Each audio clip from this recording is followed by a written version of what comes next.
Friends, welcome to our channel Saloni Verma study point. मैं सलोनी वर्मा आप सभी का स्वागत करती हूँ सलोनी वर्मा स्टडी पॉइंट पे। आशा करती हूँ आप सभी स्वस्थ होंगे। आपको जिस वीडियो का इंतजार था वो वीडियो आ चुकी है। मोस्ट इंपोर्टेंट क्वेश्चन आंसर्स की सीरीज को कंटिन्यू कर दिया गया है। हिस्ट्री ऑफ इंडिया 1700 टू 1857 की वीडियो लेके आ गए हैं आप सभी की भारी मांग। चलिए स्टार्ट करते हैं, देखते हैं कि कौन कौन से क्वेश्चन आपके एग्जाम में आने वाले हैं जो कि आपके एग्जाम से पहले आप देख लें ताकि बेस्ट करके आ सके। चलिए समझते हैं। बात करेंगे कि 1857 की क्रांति के कारण बताइए, उसका परिणाम बताइए और विद्रोह असफल क्यों हुआ इसके बारे में बताइए। परेशान मत होइए, मैं हूं समझाने के लिए आपको। अब ध्यान सुनिएगा, हम बात करेंगे 10 मई की। कब की बात करने वाले? 10 मई की बात करेंगे। 1857 की बात करने वाले हैं। 10 मई 1857 को मेरठ और छावनी से ये विद्रोह शुरू हो जाता है और ये विद्रोह पैदल सैनिकों और तथा अश्वारोहियों के द्वारा शुरू किया गया। और सबसे पहले आप देखोगे हम बात करेंगे 11 मई की। अब कब की बात कर रहे हैं? 11 मई 1857 को ये विद्रोह यानी पैदल सैनिक और घुड़सवार दोनों के दोनों पहुंचे दिल्ली। कहाँ पहुंचे दोनों के दोनों? आप देखोगे दिल्ली। अब मन में प्रश्न आया, मैंने दिल्ली क्यों गए? विद्रोह कर रहे हैं ना ये तो समझिए ना, थोड़ा सा धैर्य रखिए। आप देखोगे ये गए लाल किला। कहाँ गए? लाल किला गए। लाल किला गए और आप देखोगे जब लाल किला गए तो बहादुर शाह जफर से नेतृत्व की मांग करने के लिए गए थे। ये बूढ़े हो चुके थे, लगभग इनकी उम्र 81 से 82 साल रही होगी। अगर बात की जाए जब से घेरा गया तो उस टाइम रमजान का महीना चल रहा था। बहादुर शाह जफर खैरी खा के उठे थे, यानी हम बोलते हैं उसे सहरी, है ना। उसे खा के उठे हुए हल्ला सुनाई दिया। वो सोचते हैं ऐसा क्या हुआ, जब वो देखते हैं कि लाल किला पूरी तरीके से घेर लिया गया है। बहादुर शाह जफर देख के बहुत ज्यादा सहम जाते हैं और बाद में विद्रोही बताते हैं कि हम विद्रोह कर रहे हैं फिरंगियों के खिलाफ, यानी कि अंग्रेजों के खिलाफ। अब अंग्रेजों के खिलाफ क्यों कर रहे हैं? क्योंकि कारतूस की वजह से। किसकी वजह से? कारतूस की वजह से। एक नई राइफल आई थी जिसका नाम एनफील्ड राइफल था। क्या नाम था? Enfield rifle. ये सुनने के लिए मिला था कि वो गाय और सुअर की चर्बी से बनी है। और आपको पता है गाय हमारी माता है और मुस्लिम धर्म में आप जानते हो कि भाई सुअर को वर्जित माना जाता है, सुनना भी और देखना भी। अब समझ आ गया? तो इसीलिए बोलते हैं कि क्या आप हमारे नेता बनेंगे? क्या आप इस बोल सकते हैं विद्रोह का नेतृत्व करेंगे? तो बहादुर शाह जफर थोड़े डर जाते हैं। पहली बात तो थोड़े से वो भयभीत थे। उनका मन था कि अगर मैंने इनकार किया तो ये भारतीय मार डालेंगे, अगर मैंने हाँ किया तो ये अंग्रेज मार डालेंगे, अंग्रेजों के खिलाफ जाऊंगा तो। फिर आप जानते हो राष्ट्रवादी वसूल दिए गए। कौन सी? राष्ट्रवादी। राष्ट्रवादी से भावना होती है। भारतीय सैनिकों ने कहा आप कितने साल जिएंगे? 10 साल, 15 साल, 20 साल, और उसके बाद आपकी मृत्यु तो होना निश्चित है ना। आप अमर तो नहीं रहेंगे। अगर आपको कुछ ऐसा काम करना हो, युगों युगों तक आपका नाम हो जाए और दुनिया आपको याद रखे, तो एक बार इस आंदोलन में शामिल हो जाए। इस बात को सुन के वो नाम मात्र के लिए अपना नाम दे देते हैं कि भाई मैं इस नेतृत्व को, यानी मैं इस क्रांति का नेतृत्व दिल्ली से कर रहा हूं। अब समझेंगे कि बेसिकली 1857 की क्रांति के क्या कारण थे। चलिए समझना शुरू करते हैं। चलिए 1857 की क्रांति की बात करने वाले हैं कि इसके क्या कारण थे। अच्छा, वीडियो को देख के मजा आ रहा है ना? बस आपको क्या करना है, अगर आप इस चैनल पर पहली बार आए हैं तो जल्दी से चैनल को कर दीजिए सब्सक्राइब, क्योंकि आपको ये वीडियो कहीं मिस ना हो जाए। इस वीडियो को शुरू से लास्ट तक देखिएगा और वीडियो को लाइक शेयर जरूर करें, क्योंकि नॉलेज को बांटने से नॉलेज और बढ़ती है। और आपको पता नहीं है वीडियो को बनाने में कितने रातों की मेहनत और कितना ज्यादा फैमिली का सपोर्ट लगता है, तब जाके ये वीडियो आप तक पहुंचती है। और आपको एक लाइक और सब्सक्राइब और कमेंट करना पता नहीं क्या चला जाता है। मैं बड़ी गुस्सा हूं। अगर आप चाहते हो कि मैं और ज्यादा आपके लिए अच्छे से वीडियो बनाती रहूं और ज्यादा एनालाइज करके और मेरा कॉन्फिडेंस लेवल एकदम हाई रहे, तो प्लीज वीडियो को लाइक, चैनल को सब्सक्राइब जरूर कीजिएगा और सलोनी वर्मा स्टडी पॉइंट को ऐसे ही बहुत सारा प्यार और सपोर्ट देते रहिएगा। चलिए समझते हैं भाई क्या है 1857 की क्रांति के क्या कारण है। आप देखोगे राजनीतिक कारण। कौन सा कारण? राजनीतिक कारण। घबराइए मत, मैं हूं आपके साथ। राजनीतिक कारण में क्या हुआ? प्रश्न आ गए, घबरा गए, एकदम नहीं घबराना, मैं हूं आपके साथ। आप देखोगे आर्थिक कारण देखने के लिए मिलेगा। अब आर्थिक कारण क्या होता है ये भी समझेंगे हम इसके अंदर। अब आप देखोगे इसमें सामाजिक और धार्मिक कारण देखने के लिए मिलेगा। अब सामाजिक और धार्मिक कारण क्या ये भी समझते हैं एक एक करके। हर एक चीज को समझेंगे हम डिटेल फॉर्म में। किसी चीज को रटने की कोशिश मत कीजिएगा, समझने की कोशिश कीजिएगा। इसमें क्या हम समझेंगे? सैनिक कारण। अब हम समझते हैं कि सबसे पहले आता है राजनीतिक कारण। अंग्रेजों के द्वारा क्या किया गया कि जो सेना थी, जो भारतीय रजवाड़े थे, जो राजा थे, उन पे एक हड़प की नीति लेके आया लॉर्ड वेलेस्ली। कौन लेके आया? आप देखोगे एक था लॉर्ड डलहौजी। अब लॉर्ड डलहौजी लेके आता है हड़प की नीति। क्या लेके आता है? हड़प की नीति। लॉर्ड डलहौजी जब हड़प की नीति लेके आता है, इसके अंदर ये होता है कि अगर किसी शासक की पीढ़ी आगे नहीं बढ़ रही है, अगर उसका बोल सकते उसकी संतान नहीं है, तो ऐसी कंडीशन में वो किसी बच्चे को गोद नहीं ले सकता। दत्ता को अवैध घोषित कर दिया गया। तो इससे क्या है, वो जब शासक मर जाएगा, जब वो राजा मर जाएगा, तो उसके बाद उस संपत्ति को हड़प लिया जाए। किसके द्वारा? अंग्रेजों के माध्यम से। इसके बाद आप देखोगे एक और तकनीक थी राजनीतिक कारण के अंतर्गत ही कि अंग्रेजों ने बोला एक लॉर्ड वेलेस्ली। ध्यान से, कंफ्यूज बहुत होंगे। लॉर्ड डलहौजी लेके आए हड़प की नीति और लॉर्ड वेलेस्ली क्या लेके आए हैं? आप देखोगे 1798 में। कब? 1798 की बात करने वाले हैं। ये लेके आते हैं कौन सी नीति? आप देखोगे ये लेके आते हैं सहायक संधि। कौन सी संधि? सहायक संधि। इसके अंदर इन्होंने बोला कि ब्रिटिश जो है आपके आंतरिक और बाहरी सीमाओं की सुरक्षा करेंगे। जो भी रजवाड़ा ब्रिटिश के साथ मिल जाएगा और संधि को स्वीकार कर लेगा। अब देखिए ध्यान सुनिएगा, अगर किसी ने इस संधि को स्वीकार कर लिया तो वो जो रजवाड़ा है, जो राजा है, उसे अगर किसी भी रजवाड़े से मित्रता करनी है या युद्ध करना है, उसका निर्णय, उसका निश्चय अंग्रेज करें। चलो मुझे बताइएगा ये कैसी नीति है कि राजा तो बस नाम मात्र का रहा। राजा का तो ये कर्तव्य होता है कि अपने आप सोच समझ के, अपने विवेक का उपयोग करके, अपनी योग्यता का उपयोग करके युद्ध करे। परंतु यहाँ पे क्या है कि राजा अपने विवेक का, योग्यता का उपयोग कर ही नहीं सकता। उससे वो क्षमता भी छीन ली गई, वो शक्ति भी छीन ली गई है, उसे डिसबैलेंस कर दिया गया है, डिसेबल कर दिया गया है। चलिए समझते हैं क्या क्या होता है। एक और आपको मैंने बताया था कि मुगल बादशाह, मुगलों में अंतिम बादशाह कहा गया अंग्रेजों के द्वारा कि बहादुर शाह जफर जो हैं वो आखिरी बादशाह रहेंगे। इसके बाद बहादुर शाह जफर के मरने के बाद उनकी जो पीढ़ी होगी उसमें जो लड़के होंगे उन्हें सिर्फ राजकुमार का दर्जा दिया जाएगा, राजा का दर्जा नहीं दिया जाएगा। इसी के वजह से क्या हुआ, ये जो राजा है वो अंग्रेजों के खिलाफ गए, फिरंगी के खिलाफ गए। ये भी एक कारण है 1857 की क्रांति के होने का। अब आप देखो कौन सी क्रांति? अब देखोगे आर्थिक कारण। अब आर्थिक कारण में क्या होता था, जितने भी किसान हुआ करते थे, अब ये जो किसान थे ना, इन पे लगा दिया गया हैवी टैक्स। अब ये किसान हैवी टैक्स को जो है वो सही टाइम पे नहीं दे पाते थे और अंग्रेज उनसे हैवी टैक्स की जो राशि है वो वसूल किया करते थे।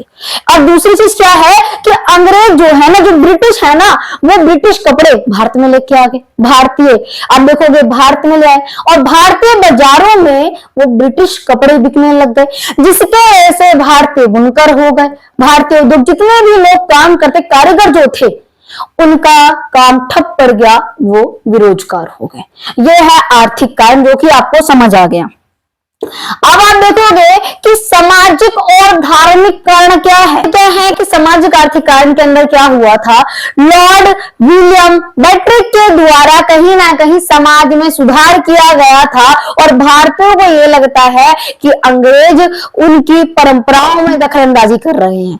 जैसे कि आप देखोगे कि इस टाइम 1828 की बात करेंगे, 1828 की बात करेंगे, 1833 की बात करेंगे और 1829 की बात करने वाले हैं।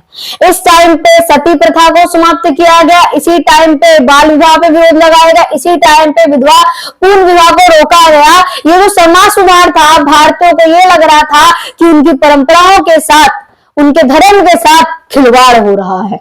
और इसके अलावा बात की जाए, आप देखोगे धार्मिक कांड में यह भी आता है कि इस टाइम पे जो नई राइफल आई थी, मैंने आपको बताया ही, एनफील्ड राइफल, ये जो राइफल थी वो गाय और सुअर की चर्बी से बनी थी। इसकी वजह से भी ये विद्रोह उग्र रूप ले लेता है और जिसके वजह से ये तेजी से आग की तरह फैलने लग जाता है। अगर बात की जाए इसके अलावा किस कारण की, इसे बोलेंगे हम सैनिक कारण।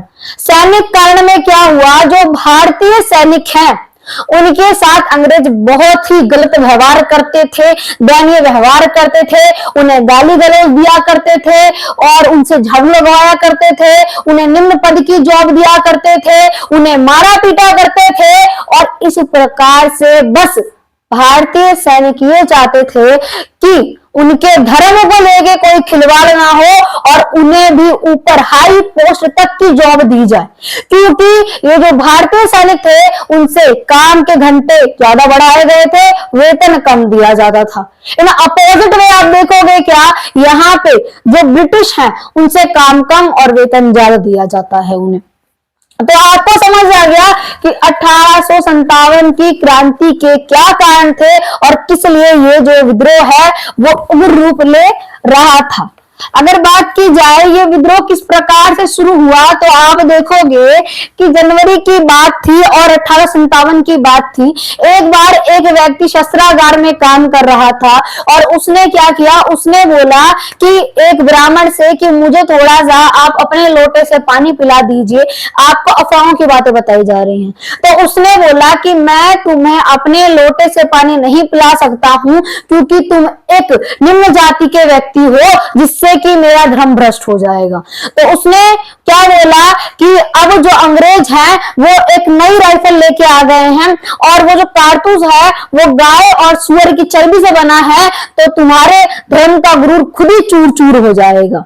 तो यहीं से अफवाहें फैलना शुरू होती हैं और लोग अफवाहों पर विश्वास इसलिए करते थे क्योंकि अंग्रेज जो है भारत के अंदर ईसाई बनाने की प्लानिंग कर रहे थे। अब ध्यान सुनिएगा, हम बात करेंगे ईसाई धर्म की।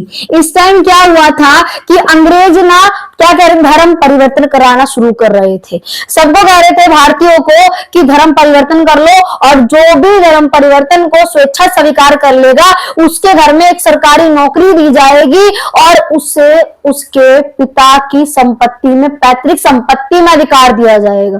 अच्छा, कौन है जो कि पिता की संपत्ति से अधिकार छीन सकता है? अंग्रेज इस हद तक गिर गए थे कि बेटा, मान लीजिए पिता है, पिता अपने बेटे को संपत्ति भी नहीं दे सकते हैं और अगर किसी ने ईसाई धर्म अपना लिया तो वो पैतृक संपत्ति का अधिकार ले सकता है। आप देखोगे कि विद्रोह जो है, अब आपको कारण समझ आ गए हैं, कोई दिक्कत नहीं है। अब बात करेंगे कि ये जो विद्रोह है वो असफल क्यों हुए, उसके क्या कारण थे, एक एक करके सफल समझने वाले हैं हम बात करेंगे 1857 की ये जो क्रांति है उसकी असफलता के कारण।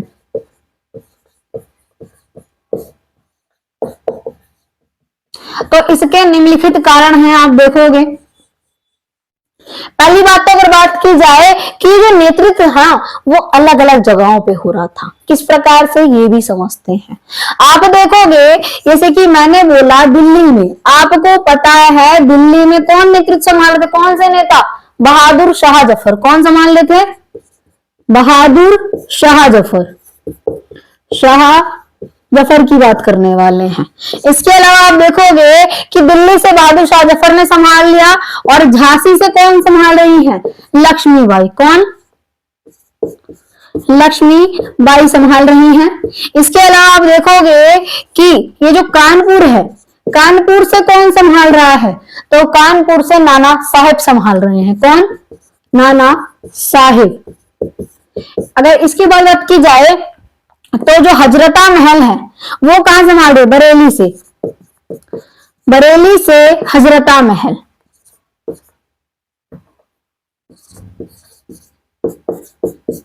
आप देखिए ध्यान से, ये क्या बताना चाहती हूँ मैं आपको, यानी ये सारे के सारे जो नेता हैं वो अलग अलग क्षेत्रों में विद्रोह कर रहे हैं, जिसके वजह से ये विद्रोह पूरे भारत में फैल ही नहीं पाया।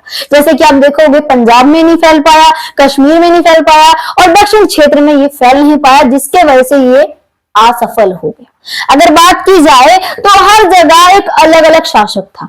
अच्छा मुझे बताइए कि अगर मैं आपसे बोलूं, कई सारे बच्चे वीडियो देख रहे हैं जिसमें से कई सारे बच्चों ने लाइक किया हो, तो अब मुझे बताइए कि वैसे ही कई सारे नेता हैं यहाँ पे, कुछ नेता अच्छा काम कर रहे हैं, कुछ नेता बेकार काम कर रहे हैं। तो इसका मतलब कुछ तो बोले कंसंट्रेशन से, हम बोल सकते हैं एकदम हार्डवर्क से अपना लेवल बेस्ट देते हुए और 1857 की क्रांति को आगे बढ़ाने का प्रयास कर रहे हैं, परंतु कुछ ऐसे हैं जो कि अयोग्य हैं। जैसे बहादुर शाह जफर जो है वो काफी बूढ़े व्यक्ति थे और उनकी काफी ज्यादा उम्र हो गई थी, और अगर बात की जाए तो वो उस प्रतिभा के साथ विद्रोह को आगे नहीं बढ़ा पाते हैं दिल्ली से। इसी प्रकार से कई सारे, आप देखोगे इस टाइम क्या है कि प्रचार भी सही तरीके से नहीं हो पाया, यानी कि लोगों के माध्यम से ही 1857 की क्रांति को आगे बढ़ाया जा रहा था। इसके अलावा अंग्रेजों के द्वारा बड़ी ही क्रूरता के साथ 1857 की क्रांति को दबाया जा रहा था।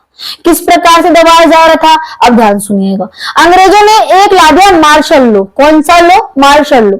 मार्शल लॉ का मतलब यह है कि अगर कोई भी 1857 की क्रांति में भाग लेता हुआ शक के आधार पर भी पाया गया तो उस इंसान को सजाए मौत दी जाएगी।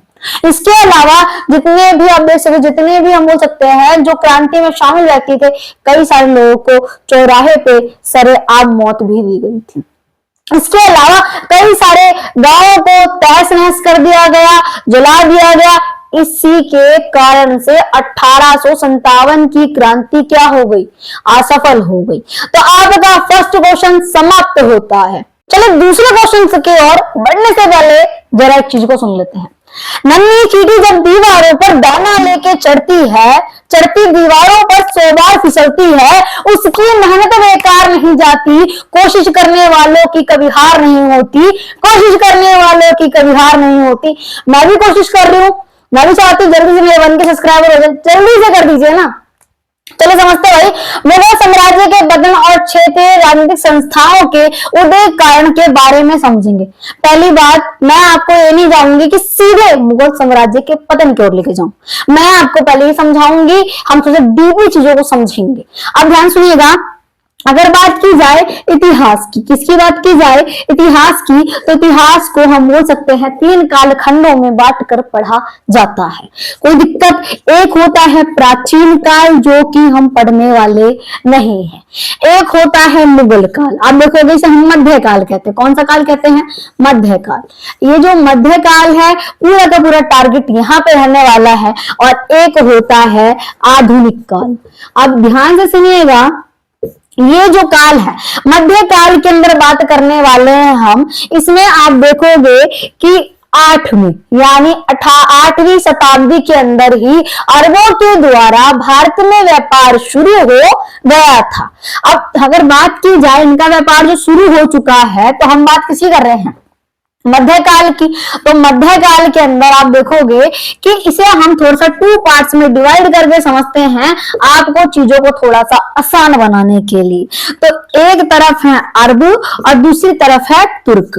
अब ये जो अरब और तुर्क है, तो अरब जो है वो भारत में आए, भारत में व्यापार करके चले जाते हैं और भारत को ये भी लूट के ही जाते हैं। अगर बात की जाए तुर्कों की, तो आप देखोगे महमूद गजनवी की बात करें। किसकी?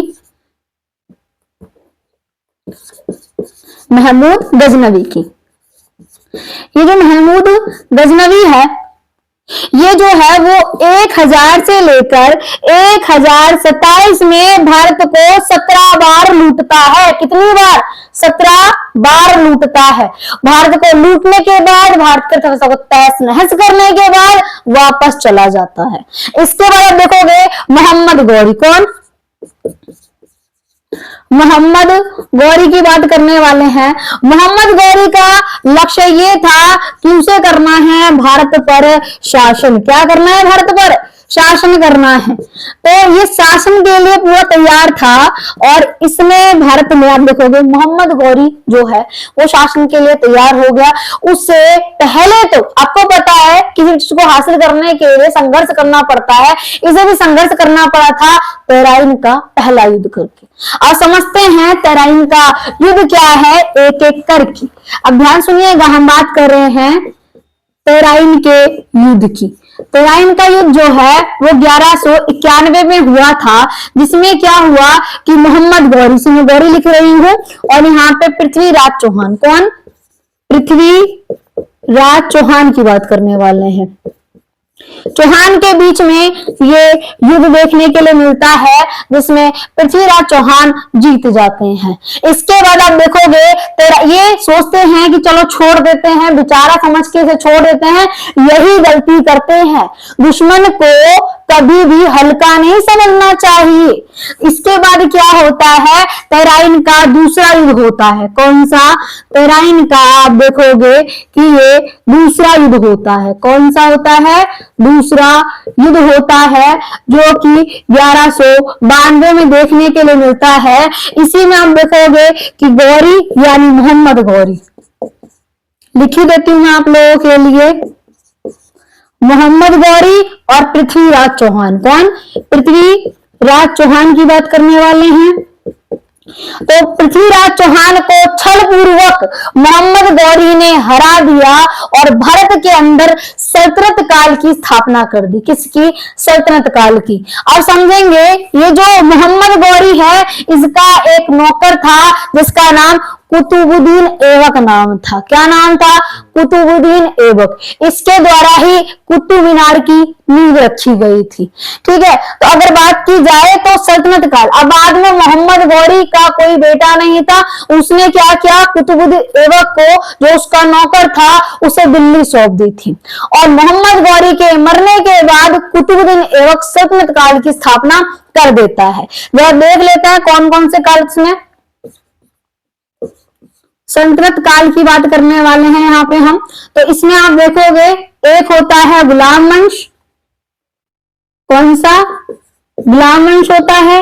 एक होता है खिलजी वंश, एक होता है तुगलक वंश, एक होता है सैयद वंश, और एक होता है लोधी वंश। तो गुलाम वंश का जो शासन होता है वो 1209 से 1290 के बीच होता है। गुलाम वंश के बाद खिलजी वंश आता है 1290 से 1320 के बीच इसका शासन होता है।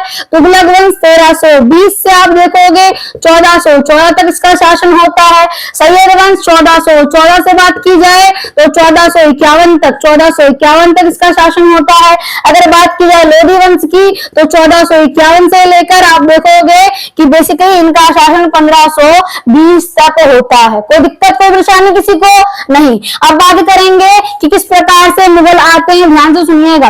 अब ये जो बात की है लोधी वंश की, लोधी वंश में था इब्राहिम लोधी। कौन था, इब्राहिम लोधी। इसी को बोलते हैं पानीपत का प्रथम युद्ध। क्या बोलते हैं, पानी, हम देखेंगे पथ का जो होता है वो प्रथम युद्ध 1526 में होता है। किसके बीच में होता है, बाबर के बीच में और इब्राहिम लोधी के बीच में। किसके बीच में, बाबर के बीच में होता है और इब्राहिम लोधी के बीच में, जो कि लोधी वंश का आखिरी शासक था। क्या था, लोधी वंश का आखिरी शासक था। तो क्या होता है, बाबर जीत जाता है, इब्राहिम लोधी हार जाता है। बाबर के द्वारा किसका शासन किया गया, मुगल साम्राज्य। किसका किया गया, मुगल साम्राज्य का। अब मुगल साम्राज्य का स्थापना किया गया इनके द्वारा। किसके द्वारा, बाबर के द्वारा। और हम समझेंगे चीजों को अच्छे से। तो बाबर ने की भाई मुगल साम्राज्य की स्थापना। तो आपको पता ही होगा, पहले आता है बाबर, ठीक है। बाबर के बाद आता है कौन, हुमायूं, और हुमायूं के बाद कौन आता है, उसका बेटा अकबर आता है। अकबर के बाद कौन आता है, जहांगीर आता है। जहांगीर के बाद कौन आता है, शाहजहां आता है। ठीक है, कौन आता है, जहांगीर, शाहजहां। शाहजहां के बाद कौन आता है, औरंगजेब आता है। कौन आता है, औरंगजेब। तो ध्यान सुनिएगा, अब जो बाबर आया था वो आप देखोगे 1526 से 1530 तक रहता है शासन में। हुमायूं जो आया था वो 1530 से 1540 तक रहता है, फिर सत्ता को खो देता है। फिर 1555 से 1500 आप देखोगे 56 के बीच दोबारा से सत्ता को हासिल भी कर लेता है। इसके बाद क्या आता है इसका बेटा, जो कि 1556 से 1605 तक शासन करता है। इसके बाद कौन आता है, जहांगीर, जो कि 1605 से 1627 तक शासन करता है। फिर कौन आता है, शाहजहां, जो कि 1627 से 1651 तक शासन करता है। ठीक है, 1600 आप देखोगे 57, सॉरी, ठीक है। औरंगजेब जो होता है वो 1657 से 1707 तक शासन करके औरंगजेब बीमार पड़ जाता है। अगर बात की जाए इन पूरे ही साम्राज्यों में सिर्फ अगर किसी का शासन ठीक था तो वो था अकबर का, जिसमें कहीं ना कहीं सभी धर्मों को बराबर माना गया था। परंतु बाकी सब शासकों ने लोगों के साथ बेकार जो है भेदभाव किया और जजिया कर लेके आए, पथ कर लेके आए, गैर मुस्लिमों के साथ बहुत गलत व्यवहार किया। तो ये रवैया था। और औरंगजेब जो है वो मुगल साम्राज्य को सबसे ज्यादा फैलाने वाले शासकों में से एक था, जिसकी बहुत ही क्रूर नीतियां थी और उसने कई हिंदू और जैन मंदिरों को भी तोड़ा था। और सिख, मराठा, ये सब लोग इससे बहुत ज्यादा गुस्सा रहते थे क्योंकि इसकी नीतियां ही बहुत क्रूर से भरी हुई थी। औरंगजेब की अगर बात की जाए तो आप देखोगे जब औरंगजेब बीमार पड़ने लग गया, उसका नेतृत्व कमजोर होने लग गया। तो उसका नेतृत्व कमजोर होने की वजह से आप देखो मुगल साम्राज्य का पतन होना शुरू हो गया था। इसके निम्न कारणों को समझते हैं एक एक करके। अब देखिए मैं आपके लिए कितनी मेहनत कर रही हूँ गाइस, तो आपको वीडियो को आगे पहुंचाना आपकी जिम्मेदारी है। चलिए आगे बढ़ाइए, चलिए वीडियो को जल्दी से जल्दी और लोगों को शेयर कीजिए, मैं लिखवा रही हूं आप लोगों को। अब बात करेंगे औरंगजेब की। औरंगजेब जो है उसने क्या किया, अब उसकी हो गई है मृत्यु। क्या हो गई है, मृत्यु। और कब हुई है, 1707 की बात कर रहे हैं। उसकी मृत्यु से पहले उसके जीवन काल के अंदर ही उसकी सत्ता को लेके, उसके सिंहासन को लेके, उत्तराधिकारी की समस्या को लेके संघर्ष होना शुरू हो चुका था। अगर बात की जाए पतन के निम्न कारणों में से एक कारण यह भी था कि जो मुगल साम्राज्य थे ना, यानी मुगलों में कहीं ना कहीं सत्ता का कोई नियम ही नहीं था। यानी कि मान लो हर एक राजा ने योग्यता के आधार पे, बल के आधार पे, संघर्ष के आधार पे सत्ता को प्राप्त करने का प्रयास किया। ये नहीं था कि मान लो कि कोई एक नियम हो उत्तराधिकारी का, उस नियम के अनुसार चले कि पहले बड़ा भाई आया, फिर उसका मध्य भाई बोल सकते हैं, उसके बाद उसका छोटा भाई, फिर उसका छोटा भाई आया। कुछ ऐसा नहीं है। एक ने मान लीजिए संघर्ष के लिए अपने भाइयों को भी मार डाला इन लोगों ने, तो इसे बोलते सत्ता के लिए संघर्ष। इसके बाद आप देखोगे जब ये संघर्ष होने लग गया तो अब देखिए जो साम्राज्य है, साम्राज्य में जब लोग देखेंगे, पहले बात तो लोग उसके शासनकाल से खुश है ही नहीं, इसमें आपको कोई दिक्कत की बात नहीं है। दूसरे शासनकाल से खुश नहीं है तो सत्ता के लिए संघर्ष हो रहा है, तो हर एक इंसान बहती गंगा में हाथ धोने का प्रयास करेगा। इसमें अमीर जो हो गए, पीर जो हो गए, ये सब क्या करते हैं, ये सब खुद सत्ता को प्राप्त करने की कोशिश करते हैं। और इसमें योग्य शासकों के आने की वजह से भारी आक्रमण भी होना शुरू हो जाता है। जब ये भारी आक्रमण तेजी से होने लग जाता है तो काफी दिक्कतें आती हैं। इसके अलावा आप देखोगे कि प्रशासनिक षड्यंत्र देखने के लिए मिलता है। अब प्रशासनिक षड्यंत्र क्या होता है, मन में प्रश्न आया, ध्यान सुनिएगा। मान लो अगर किसी इंसान को आपने बहुत सारी संपत्ति दे दी परंतु वो अयोग्य है, उसके अंदर वो कौशल है ही नहीं कि वो बिजनेस को और आगे बढ़ा सके, संपत्ति को, तो आपने वो चीज व्यर्थ कर दी। परंतु अपोजिट वे आपने ऐसे एक कौशल बोल सकते एक योग्य इंसान को, प्रतिभावान व्यक्ति को वो जिम्मेदारी सौंपी और उसने उसे बहुत ही आगे बढ़ा दिया।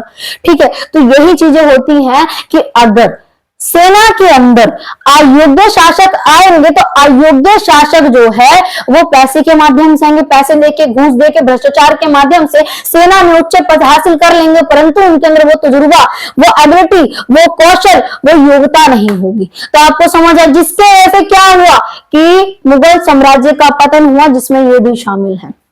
इसके बाद आप देखोगे कि आर्थिक कारण क्या, ये राजनीतिक कारण था, आर्थिक कारण में आप देखोगे,